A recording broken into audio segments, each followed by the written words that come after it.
Hello, and a very warm welcome back to Yorkshire Talks, here where we're talking to some amazing people from across Yorkshire about all the amazing things that they're doing and the weird and wonderful things as well.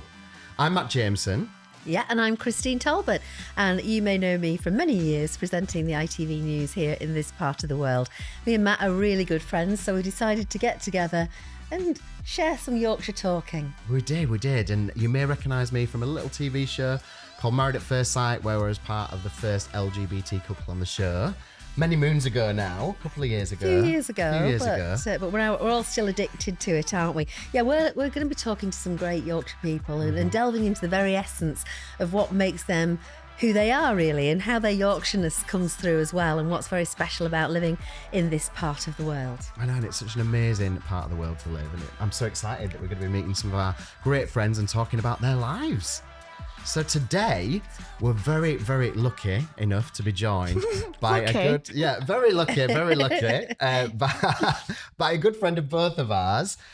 She's a national radio presenter of Hits Radio presenter, and also a public speaker and much loved Yorkshire personality. So born and bred in Barnsley as well. Yeah, I'm gravel and diesel. So welcome, Steph Hirst. Hello. Well, this is fab, isn't it? Oh, yeah, isn't it nice? Do you like our little home? I do love this. Can I have this in my living room at home? Oh, well, we've got a few Yorkshire things around. We've even got you a special cup. I've got a cup that says, how much? I actually went to London yesterday and said, how much? In true Yorkshire fashion. I know. I've heard you say that before as well, Steph, when we've been out and about. I'm so tired. I'm like my mother. Genuinely. So how much does coming from Yorkshire mean to you, Steph? Oh, it means everything. I think I'm so proud to come from Yorkshire. And we were just talking before we started recording about when we first started in this industry, the broadcast industry. And because I was born and bred in Barnsley, I had a really thick Barnsley accent, which I love accents, and how accents can change within just a matter of, 500 yards. Exactly. But you've got an incredible accent. Oh, I love your accent. Well, because I got into radio at the age of 12, which I've talked about my radio journey many times. But I was told by my, peers, the people I idolise, you can't have a Barnsley accent because regional accents weren't celebrated back then. No. When I was getting I was 12 when I started, so it was like late 80s, early 90s. I mean, that's so young as well to be starting in the industry. I made a good cup of tea. Oh, there we go. Essentially. And I've made thousands of cups of tea for DJs. But you weren't allowed to kind of speak kind of naturally. You had to kind of have a mid-Atlantic DJ accent. Oh, right. So, Give us your best one. Oh, gosh. I don't know if I can do it now. There was a point actually years later when I was on Galaxy and we were doing the breakfast show, Hirst is Us, and I was doing the national chart show on a Sunday, which was broadcast to the entire nation. I remember. 7 million I used to listeners, something like that. So I was doing that, but it was also broadcast on Galaxy. So, but I was told by the powers that be that my Yorkshire accent was a bit too strong. Right. Okay. Because by this point, I'd just started speaking normally on Galaxy. But on a Sunday, I was watching my P's and Q's. Right. And then I'd get back on air on Monday morning, and the listeners who had heard me on a Sunday were going, what were you talking posh for on Sunday? Who is that person? Yeah. No, we all did it. And I'm the same, because when I look back at early tapes when I was at Calendar and at the BBC, but when I was there before that, I sound so posh and clipped and I can't even bear to listen, because I'm thinking, why was I doing that? Because I can picture you in that upstairs studio which overlooked the newsroom at Calendar. It was the little box, the treehouse we called it. Is that what you called it? We called it the treehouse. Wow. And I used to do that when Krista and Richard were presenting Calendar. It would cut to the treehouse for the even more local news, and I'd be there going, hello. Like the Queen. Oh, we all did it, and I'm glad we did relax more over the years, and that it's actually, as you say, celebrated now. Yeah, it is. It's very much embraced. Yeah, of isn't course it is. Regional accents are. There was a clip of Jack D actually on socials the other day, basically having a go at Yorkshire people and the fact that it's Yorkshire this, Yorkshire that, and he checked into a hotel somewhere in York, and the person that was helping him with his bags going, have you come far? And Jack D goes, yeah, just from London. How did you get here? I got the train. I'd have bloody walked it. But we are very, aren't we, Yorkshire? It's Yorkshire this, Yorkshire that, Yorkshire. But Well, we celebrate it, don't we? We do celebrate where we celebrate it, come from don't we? and our great county. Well, I have to confess, I am not a Yorkshire lass.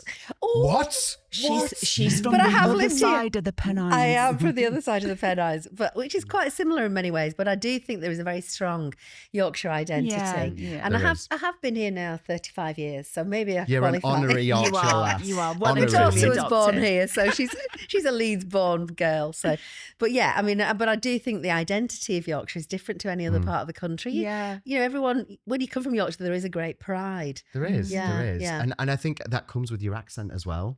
I've always been very northern.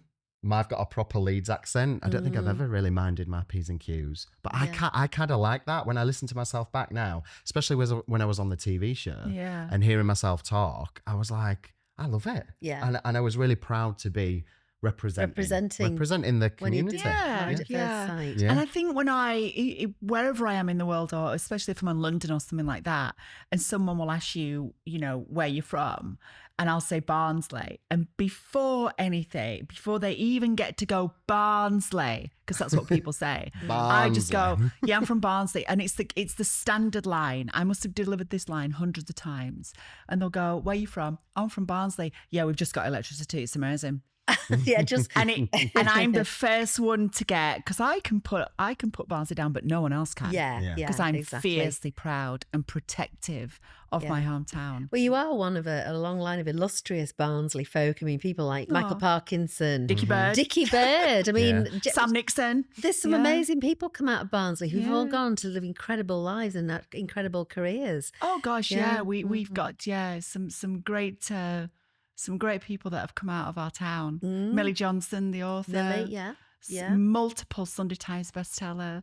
There's now I'm trying to think of famous people from But Barnsley. I think when you think of all the people, there's obviously something where kind of this determination to do well in life, to John live your Fletcher, dreams. the Egyptologist, she saw when the Tutankhamun was I think it was on Blue Peter. Tutankhamun was on Blue Peter when she was like 3 or 4 or something, and she knew then, I want to be an Egyptologist. Wow, yeah. I think they were touring. Yeah. But you've all gone on to live your dreams, haven't you? I think it's in many ways. my mantra is believe, achieve. And I saw that in a book when I was 14, something like that, 13, 14 at school, got severely bullied. So I worked out from a young age that if I leave with everyone else to the front gates, I'll just get my head kicked in. So I'll stay behind for 10, 20 minutes in the library. And I've always loved reading anyway. Yeah. So I didn't mind that. And I was reading a book one day and it said, and she believed and she achieved. So I just used to say to myself, believe, achieve. Tap myself on the forehead on believe and point on achieve. Wow. That's amazing. Which I've turned into kind of You were saying it's your mantra now, so tell us a little bit more about that and how that has kind of spearheaded the work that you've been doing as a public speaker. Yeah, so I turned that into, because I never talked about, because I thought mantras was something that I saw something years ago. Paul McCartney talked about a little mantra that he had, and he said that you shouldn't speak about mantras or something. They're personal. I think they went to India in 1967, and they were told not to share their mantras. So I remember seeing that, and I thought, well, I don't want to talk about believe, achieve because it might not work. I might cancel it out. And I'd seen that interview years ago. I think it's when the Beatles anthology was on in the 90s or something. So I never talked about it. And then I was looking for a title for my public speaking work, Believe, Achieve. So I thought, well, it's just obvious that I'll call it Believe, Achieve, because that's obvious and it's not going to cancel it out. No. Regardless what Paul McCartney said in this interview or it's something. going to empower it, if anything. Yeah. Really. And I guess I just traveled the world doing that, I want to get more into, public speaking in other territories. I've done it in Sweden. And that was really interesting, delivering it to a European audience as well. And it still has the same impact of like anything is possible. Yeah. And I think you've demonstrated that more than many people can, because you did believe and achieved your dream. It's 10 years now. Oh gosh, since all the stuff happened with me. Yeah. When you made that decision. Yeah. I'd known since I was 3 or 4 that something wasn't right. And or you couldn't get me to the hairdressers. You didn't like having my hair cut. Yeah, stole dolls off people, off family friends. Go to someone's house, I come away, no, you put the doll back. What? Have an action man. Don't want an action man. Oh, yeah. Have a gun. Don't want a gun. Yeah. So, and then I was saying that I wasn't a boy and all that kind of stuff. But then I was constantly told that was naughty or that was wrong. Mm-hmm. So then you internalize it, don't you? Mm-hmm. And then I remember there was a school pantomime or something, and I had to wear a pair of tights or something. You could not get me in them for love, no money at all, because I associated them with girls, and that was naughty for me too. So I just internalized it all. Yeah. And then they put a lock on the knife drawer in the kitchen because she saw me going upstairs with a knife when I was about 6 or 7. Mum, was it? Yeah. So, because I want rid of it. So there was that. And then I didn't talk about it for years. And then internalized it all. And then I saw a lady called Caroline Cossey being interviewed on television by Gloria Hunniford. Gloria did a daytime TV show called Gloria, and she was being interviewed by her. I was off school one day, was watching it, and then all of a sudden I'd got a reference point, because up until then there was no internet. Yeah. There was you couldn't Google this stuff. Back in the late 70s, there was the TV documentary George to Julia. She transitioned, and I think 27 million people tuned in to watch this. But that was, I was just born at that point. So I wasn't aware of anything like that. And I got to learn about that later on. But Caroline Cossey was my reference point. And I recorded the interview. I got up off the server. I talk about this in Believe Achieve. I got and play the clip that I actually recorded when I was 12 or 13 or something. Wow. So it must have been a rainy day, or I was poorly or whatever. I was off school and the TV's on and I kind of dozing, and this lady starts to describe how I feel, and that's Caroline. So I dive off the sofa, grab tape number 7 from our video library. Yep. We had those fake books. Oh, yeah. It looks like we've got the complete world. We got the complete works of Dickens. It's not really. It's just a pirated copy of E.T. that my dad got from down the pub. I remember. Don't tell anyone we've got E.T. on pirate. I won't. So tape number 7 went missing. It was hidden under my bed, because that was the only piece of information I had. So I recorded it, and then she was on plugging her book.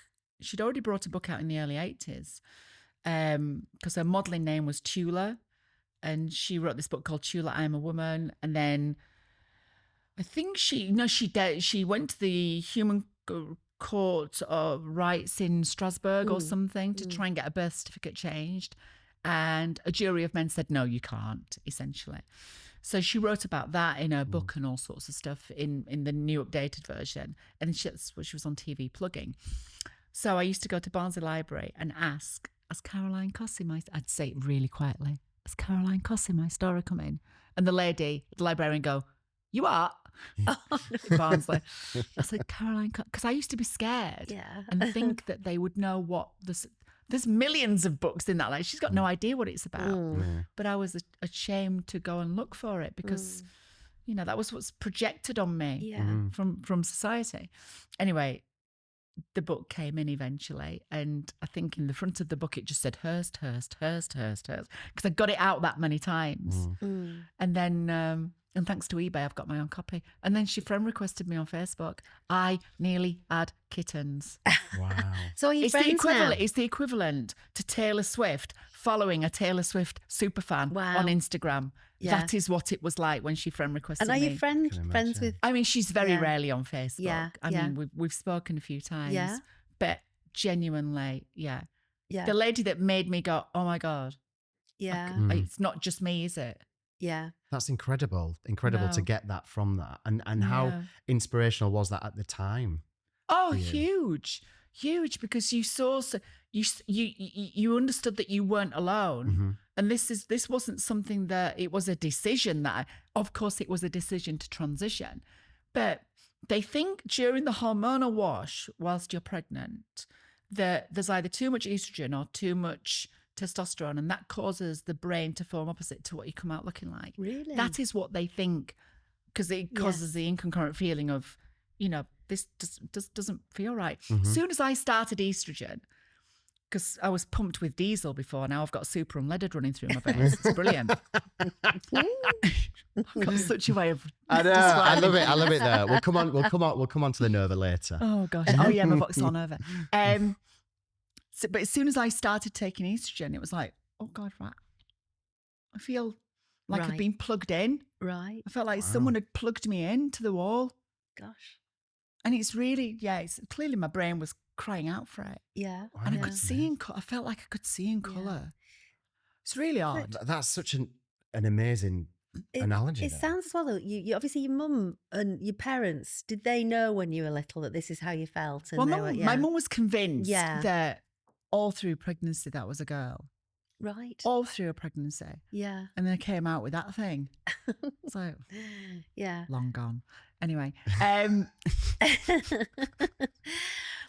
You've got me going now, because I very rarely talk about this anymore. I know you don't. And I know that but now you've opened floodgates. I know. And I know one of the reasons is you never wanted to be defined by it, did you? And I know when because I've done a few interviews with you back when it all happened, and I remember you saying, I don't really want to go down that, I'd rather also live my life, and I understand that totally. So you do it. It's difficult because look, I can't erase it. It happened. There's also a bit of guilt, because if I don't do something, there's other people like me out there that are afraid. So they need to see me going, well, if she can do it, I can do it. Exactly. That's not an ego thing. I saw Caroline Cossett. Yeah. So if people see people who have done it successfully, and I still have to fight, it can be difficult, with work and stuff sometimes, because that's why I've kind of moved away from talking about it all the time, because I just need to just do mainstream stuff. The more mainstream stuff that I do normalizes it, because people just see me getting on with my job and just doing what I do. Do you think that situation has improved over the 10 years? I think it has, Yes. And see, in about 2016, 17, I made a decision that I don't want this to be the first thing that people think about when they think of me. I want it to be either me DJing in my kitchen when I did Kitchen Belters, was getting 100,000 views an episode on Facebook when I was doing that. My cat, Kenny. Who is the cutest cat we've ever seen. Such a pain in the backside. I love him more than anything. I'm that person that runs in the house and I see him on the sofa and I love him so much, I'll pick him up and just squeeze him. Not so it hurts, but it's completely under duress. It's like, get off, what are you doing? But I love you. Or my Vauxhall Nova, or just radio. And maybe I want it to be like the fifth thing. The last thing people think of if they do think of me. I think you've achieved that. I think you have. It's been hard work, because I've turned down so much stuff, so much profile stuff, so much telly stuff, because it's been connected. Or we want you because you did this. No. I know, And it's hard, because I've turned down really good high profile stuff because I didn't want to be defined by it. So, No, I get that. I remember you saying that way back. So I think, you could have had a whole career based on it. And I didn't want to decided not to, I think you have achieved that. It's not been easy, because you think, well, how much are you going to pay me for that? How much? How much? How much? But then I think about the bigger consequences of it all. Exactly. And it's about what's right for you as well. It's not thinking about the money. It's not thinking about the profile. I'm not money orientated. No, I just never have been. I'm the person that forgets to invoice and then can't buy dreamies for the cats because I can't pay the mortgage. Or no dreams for the cat. No dreams. In a way, I think you've kind of relaxed a lot as well in yourself. You do. You find your groove when you first start.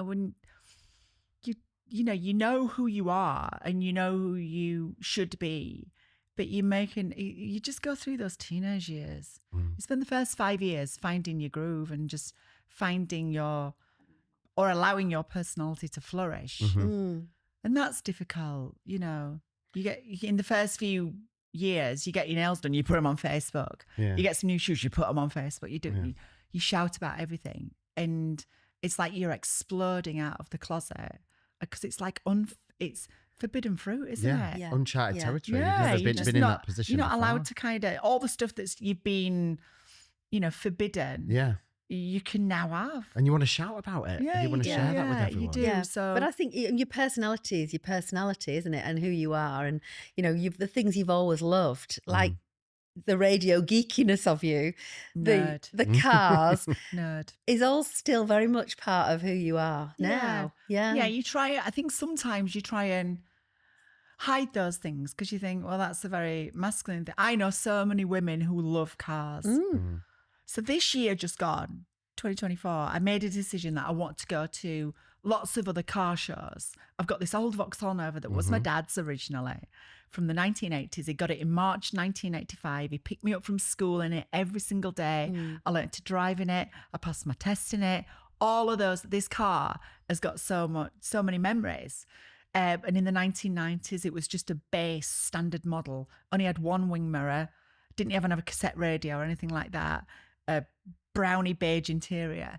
And I wanted the sportier version, the GTE. So I used to go to scrapyards and try and find bits of ones that had been either crashed or scrapped or whatever. So it was this hybrid of it. It was just a mongrel. It's like me, a mongrel. It was just a mongrel. And then it sat on my dad's drive and rotted. And my dad gave me an ultimatum going, get rid of that car. But he still claimed it was his. It's my car, remember, but get rid of it. Anyway, so I was talking on the air because he said, I'm going to put it in the scrapyard. It's going to the scrapyard tomorrow. So I went on the air the next morning going, my dad wants me to get rid of my car. So someone got in touch, a guy called Alan got in touch saying, well, we've just restored a period Vauxhall Astra from the same time. Bring it down or we'll come and collect it. Anyway, they do this thing where they dip it and it gets rid of all the, all of the rust and paint and everything. And it was literally like a patchwork quilt. It was like a colander.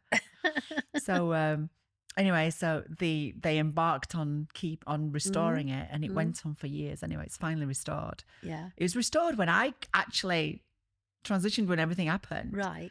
But then I didn't use it for a few years. And a few others, there's some snagging needed doing it on bits and pieces, like a new house when you buy a new house. And then this year it's kind of been finally done. So this year I've been to loads of car and met so many women who are car nerds, which has been amazing. Yeah, no. There's a big YouTube channel, isn't there? A woman who I think she's from Yorkshire. Oh, Steph, who does cars and she does cars. Yeah, she's amazing. Talks cars. She's in like Huddersfield or Halifax. Yeah, Huddersfield. I know that. Yeah, so Hiya, Steph, if you're watching, by the way. Hi. Yeah, but obviously it must have been difficult because I know that your decision, just to go back to that again, it affected your career, didn't it? Because I mean, for years and years, you've been Hirsty's Daily Dose, very well known in this part of the world, and you stepped down from that around the time you decided to announce. I just thought you can't do a daily breakfast show and go through what I was about to go through, because then the show would become about me. Right. And the show was always about the audience. It was never about me, Danny and Jojo. It was always about the audience. The audience always came first. Our 9 listeners. Because we always played it. We had 1.4 million listeners, but we always played it down to like 9. Because it just sounded... The thing is, when the audience surveys come out for radio stations, they all bang a drum going, we've got the most listeners. We just had 9. Well, we had 8. And then a new survey came out and we got one more. Like, who is listener number 9? Who is it? So we went on this big campaign. That was me. It was a lady called, I think she was like Lisa or something from Doncaster. Right. And she wasn't, but I can't remember how we made it work. But anyway, with these listener cards, like credit cards, they went 000000001 to 8. And there was only one number 9 and it went to that lady in Doncaster. She was listener number 9. And on the back it said the benefiter of the beneficiary of this card gets you absolutely nothing.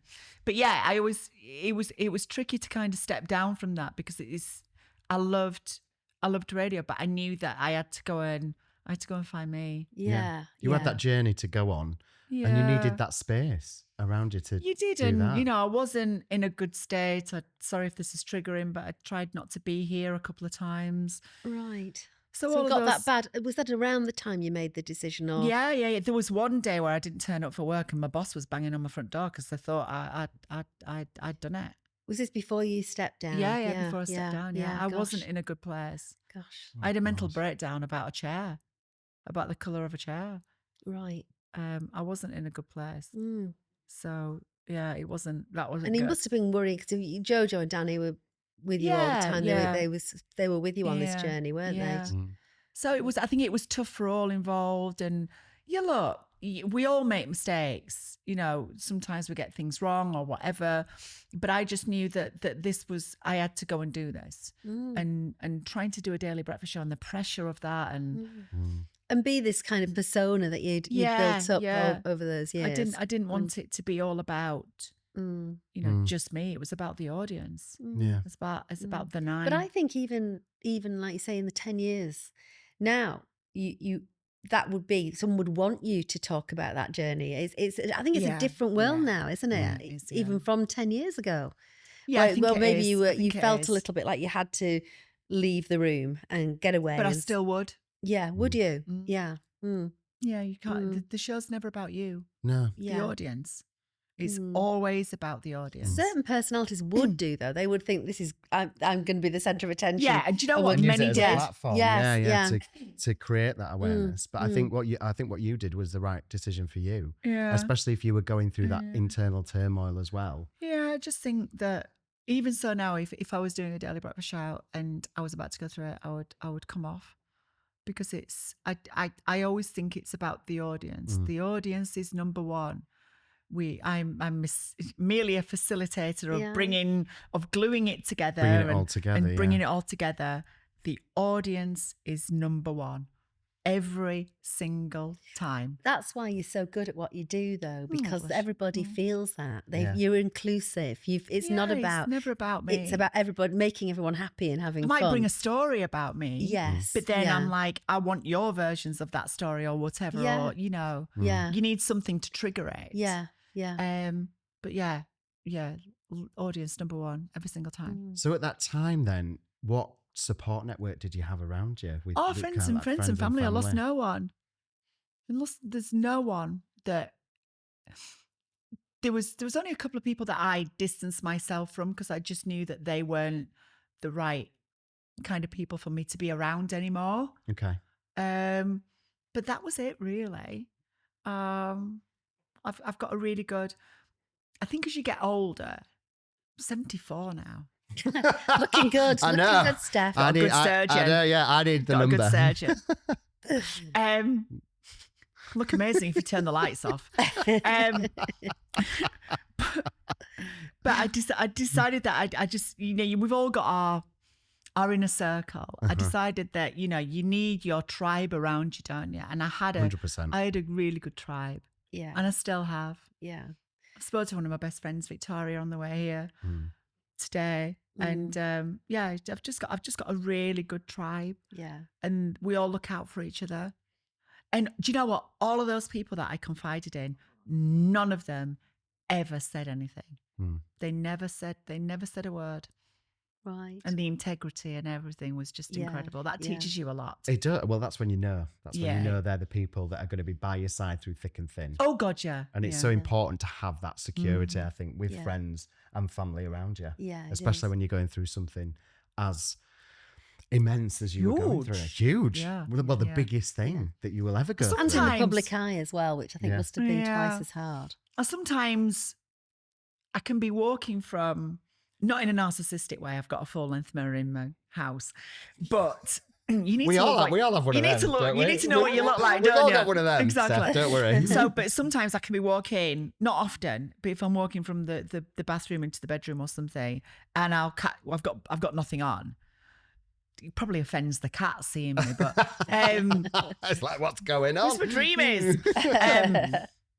But I will occasionally go, oh my God, I did it. Oh my God. Right. And that must be so empowering. Gosh. And those moments to just take it in. It's mad, it's crazy. Especially when it takes you by surprise and you're like, yeah, look where I am now. I am who I want to be. Yeah, exactly. it's amazing. It is going to lovely. cry? Oh, No, lovely. I find it so inspiring. I mean, we're friends yeah. anyway, but every time we have these conversations and talk about it, But I I find you think- so inspiring. And that's why Oh, they bless believe you. achieve when you do your talks. Who do you do them to? Are they different groups of people? It's to basically to the corporate world or businesses or conferences and stuff like that. So that's essentially, I don't do it publicly. And people have seen me obviously talking about this on social media and gone, where can I see it? Yeah. And I've been thinking recently about maybe turning it into a theatre show, like a, do you know, the little like small... a TED Talk kind of thing? Or, not so much like a TED Talk. I see going but on like tour with do you know it, yeah. these kind of like 300 seater venues? Yeah. Like the Lamp Room in Barnsley, or there's the little one at the Victor. Like an audience with. I like the kind of City thing. Varieties in Leeds. That Yeah, kind of maybe vibe. that's a bit too big. I'm not sure, but they do the little ones. Do you know where the Victoria in Bradford? Yeah. Victoria Hall. Yeah, not Yeah. Victoria Hall, but there's a little like theatre underneath it. Okay. There's little ones all around. I don't want to get too. I'm never too ambitious. I always lower your expectations, and if it starts to build, great. Yeah. But I don't want to go. I'm doing a 400, 500 No. seater venue, and we're having to cancel it because we only sold 120 tickets. So I always think start small and build your way up. Yeah, and, yeah. I think that's a fantastic But idea. I've thought about it. I can easily do two 45-minute spots, sessions of it, because there's that many stories Yeah. about the dose and my career and all sorts of stuff. Yeah. And because Believe Achieve is only like an hour long, 50 minutes long, and a big Q&A afterwards, but there's only so much you can fit in. And is Believe Achieve about your personal It's journey? about it's yes, of course it's got the personal story, but it's about radio. It's about showing people that anything is possible if you believe it, because I think thoughts become reality. If you think negative things all the time, bad things usually happen. And you attract other people with the same kind of thought process. So you'll attract negative people and you all just talk about negative stuff. But if you think positive stuff, like having a good tribe around you or something, and you've got good people, good stuff usually happens. I've not manifested the lottery yet, but I'm working on it. Because there's so many of us trying to manifest I know that. We're all doing it. We're all doing that. Yeah, we are. But I think if you think positively, good things usually happen. And when bad things happen, it doesn't feel as bad. I So- see. If you were to give any advice now to anybody who's listening now, who's maybe in the position you were in many years ago, what would you say? I think it's seek professional advice. It can be a long journey. I know when I went to my GP in like 2009 or something, 10, I think I was seen within 12 weeks or something. It's now between 3 and 5 years for your first appointment. So that's tough. But you can do it privately, but take it slowly. I know you want it to happen overnight, but take things slowly. Make the right decision for you. Don't just come screaming out the closet, doing it, bang, everything's changed. Because that's where sometimes mistakes can be made. So I think the best thing I did was take it slowly. Had loads of psychotherapy. I knew it was the right thing, but I had to make sure that I was doing it the right way for me. Because it can be a bit of a shock to the system, and Of course. also, I had 30 years to process it. Whereas I'm then telling people and expecting them to get it straight away. Yeah. That you need to hold your friends' hands and family's hands through this and make it about them, not you. Yeah.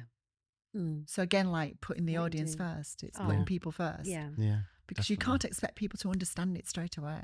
No. Simon How would you sum up your life now then, having gone through this incredible journey Oh God, I don't know. and everything that you've achieved and the things that you've been talking about today, Believe Achieve, the opportunities that have been given, the opportunities that you've turned down, where do you see that going? I don't know. I mean, I'm not superhuman.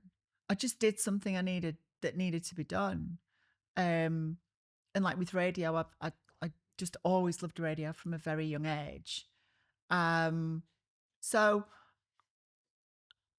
I think I see myself, I still want to do broadcast. I still love being in front of the microphone or being in front of a camera or anything like that. But we're living in a different world. radio is still thriving. Television's having some real struggles with Netflix and the dominance that has. You know, people come in and they don't put either BBC 1, 2, 3 or 4 on. They stick Netflix on. That's clearly having a knock-on effect to terrestrial TV. But the world is changing because of the internet. The high street has changed, you know, because of the internet. The internet is, I think they should just unplug it on weekends. just you know. Can you imagine? Yeah, just what would unplug happen? it. Nobody would know what to do. But I genuinely think you should have an internet license. So if you use the internet, right? That's a I've good thought idea. Of this for ages. Oh, You have a driving license, right? If you're an idiot, you get 3 points, Yeah. right? And then you're a double idiot, you get 6, and then you get 12, and then you get banned. Yeah. But if you're an idiot online and you're saying nasty things on socials, you get 3 points. I think you've just solved a big problem. And love that. then you get 6 points. Then you get 12. Then your internet gets turned off. You can't get Just Eat or Deliveroo. You can't get Amazon Prime. You can't get Netflix. Yeah. And you can't get your Asda delivery. I totally agree that it should be I think monitored in that some way. It should be monitored. You should understand the responsibility that you have with your fingers and thumbs and what you're saying. Yeah. I think in 100 years' time, people will look back at how we've used this, because we're the first few generations it's to out use of this thing. control, isn't it? It's out of control. We need a world government to go, this is how it is operating. If you use the internet, you need a license and you can be monitored. You can be monitored. It's a bit Black Mirror, but I think it needs to be monitored because it's the Wild West. And in 100 years' time, they'll look back in horror at how we've used this powerful tool. Yeah, I think so. Is as that well, and the growth of AI as well? I was Yeah, a talk the other day about that. Yeah, Was terrifying. scary. Oh, isn't that scares me to death. It's like the Terminator. Yeah. Everything's like Skynet is going to take over. Even the guy that kind of invented one of the early sites of AI is saying, he's saying this needs to stop. We need to put the brakes on. Yeah. It's dangerous. Otherwise, We don't know what is real and what's not real. Yeah. Oh, God, Scary, it scares me to scary, death. Scares me to scary. death. So yeah, I still want to do this. I still want to DJ. I always want to do it. I don't think I'll ever retire. I just, but you've got to get opportunities. You've got to hunt gather. I'm a hunter and a gatherer. I've got to keep working. Yeah. Because if I can't not stop. Yeah. No, we don't want you to. I want to keep hearing those belters, Steph. Oh, bless you. I know. But I got to keep reinventing and got to keep. I don't want to. People talk about the old show, Hursty's Daily Dose. I'll get back together. Da da da. I know, and I bet does that drive you a bit mad? It's like it's like the Beatles, and the Beatles going to get back together. All those kind of, and you go. I just don't think we could ever. Yeah. We live in a different world. Yeah. Maybe one day. Well, it was quite outrageous at times. Was outrageous. I was always amazed at what you got how away we with. got away with it. I know. So and now I know you probably wouldn't get away with it. You wouldn't get away with it now. Yeah. But maybe one day we might get into a studio together and talk about the old days or something. Yeah, that would be But good. it would have to be something different. We'd have to put a spin on it or something. Yeah. You wouldn't want to just go back in a studio and do the same thing you did years ago. No. Well, it wouldn't be the same wouldn't be the anyway. And same. you've all grown and changed as people. And I think it ended at its peak. It never got old. It never ran out of ideas. It constantly reinvented. Yeah. And I think it's remembered fondly because it ended at its peak. I think you're right. And we were absolutely. always and it's a bit always average. the advice they say, go while you're on top. Yeah. We were always End on a high. End on a high. 9 definitely. listeners. Yeah. With those 9 listeners. 9 listeners. Maybe 10, Yeah, maybe 10, we're lucky. 10. So we've asked you to bring in something that means Yes, you have. something to you. 2 things. We've asked you first of all to bring in something that says Yorkshire to you. Yes. Okay. So something that says Yorkshire to me. What could this be? Oh.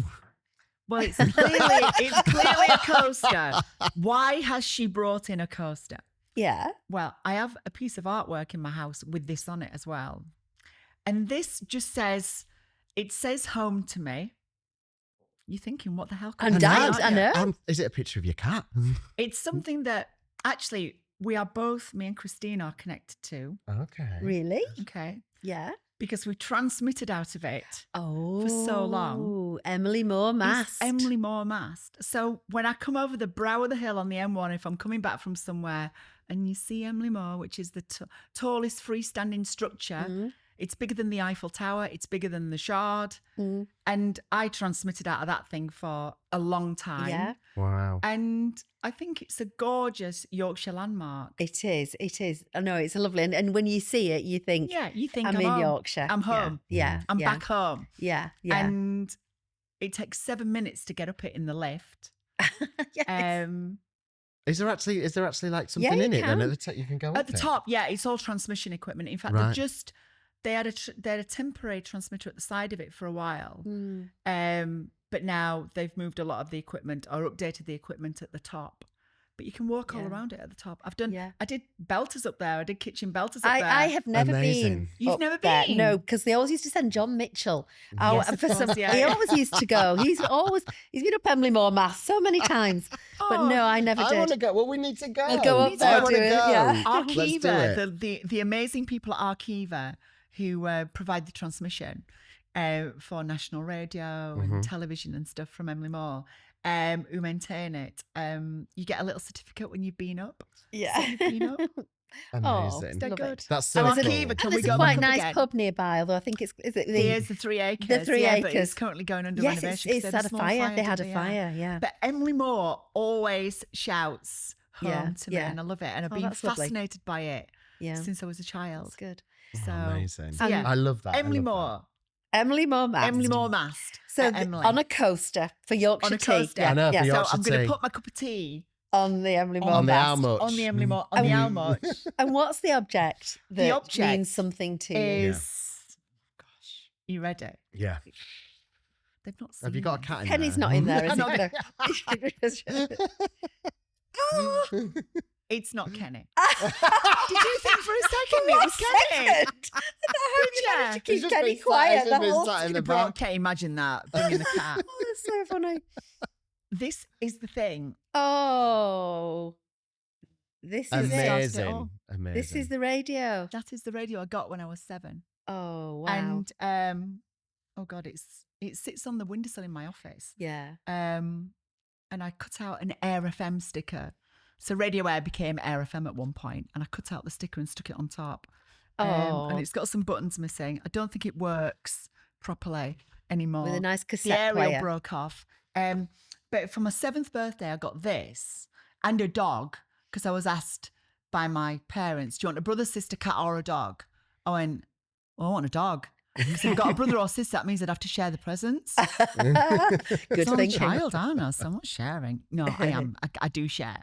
But I got a dog called Lassie. Because when my mum got the dog from the pet shop, and they said to my mum said to the lady at the pet shop, well, what breed is in it? She went, oh, it's just, they call mongrels concierges. Oh, And I think it's a Barnsley thing. Right. Concierge, I've I heard think it's that. 2 dogs having it off on a concierge. Mongrel. Anyway, she's a mongrel. But they said that she was a cross between a Jack Russell and an Alsatian, which I Ooh. still don't understand how that works. How did it? With Yeah. stepladder's involved. I've got no idea. But anyway, I got a dog, a radio, and a Shaking Stevens cassette. And it's still So I've still there? got the shaky cassette and the radio. Oh, But the dog's fantastic. dead. Oh, Um, I don't know how Shaky's doing either. I'm not sure. Shaky's still with us. Is he still going strong? He's Oh, still good. rocking. That's He's behind good. the green door. But anyway, driving us crazy in this old house. I Oh, can keep doing shaky puns if you want. oh, that's good. Um, A bit of And green yeah, door. literally. And that's it. I can't play a bit Oh. of it because it's got no batteries in. Oh, Oh, but I love oh, it I does love go that down. sort of stuff, and I know know. I've seen you Mm. put on Facebook a couple of times the old radio. See But this? that's lovely. That's how it all began for I you. know. ASMR when they get like things really close sound. But hear this. And that's that. Oh, you are a true radio geek. Just She hear this noise. she is. It's incredible to see that Oh, and to know it that Well, was this the is it. start. This That is was the the thing. start. That was the start This of is the everything. thing. This is, and I used to tune it to 96.3, which was Radio Air's frequency. It was. And that's when I heard James Whale and the late Carl Kingston, bless him, who we've Yes, just lost, and yeah. Paul Stead and Ray Stroud. Ray Stroud on Radio Air used to have this competition called What Have I Got in My Hand? Right, okay. And That could be literally, you had to anything. guess what he had in his I hand. remember you telling me about this. Yeah, This yeah. was hilarious. That could have got a bit, you never know. Yeah, what have I got in my hand? And John Hammond. Everyone loved a bit of Hammy in the morning. And Ross yes, I Dickinson. saw John last week. Yeah, And yeah, you and John Hammond hosted the yeah. an award. Yeah, And with him. so the incredible lineup of radio air DJs. Yeah. And there's so many more. I'm bloody missing out here. Oh, But yeah. it's a trip down memory Incredible. lane for you. But it and for sits us. on it sits on the windowsill in my office. So I see it every day. Yeah, And it part of you, reminds it's part of who me. you are. It reminds me of where I came from. Yeah, That's yeah. incredible, and I think that's so important It to is. remember It those is. roots and know what Well, Yeah. your inspiration was. Yeah, it's been lovely to hear more of your story. Just have a good Yeah. laugh with you. Oh, and God, yeah. you're so inspiring and so I'm just full of me. fun. Look, I'm just Exactly. me. It is You as are what just it you is. and Just full as of what it fun, is, and isn't it? that's what we love about you. Exactly. We can't wait to hear what comes next and what you've got in the pipeline. Yeah, come so- back and see us again. Yeah. Oh God, I will do. And congratulations on your podcast. Thank you. Thank you. Yeah, we're having a good that's laugh. just about it though Yeah. from this episode of Yorkshire Talks. We are going to be back soon. Don't forget to like and subscribe. Getting used to saying that now so that you don't miss an episode. But we're all off now for a refill of our Yorkshire tea, aren't we? We are. So have a good week, and we'll see you all soon. Bye-bye. Bye for now. How much? How much? How much? For a cup of tea. A cup of tea.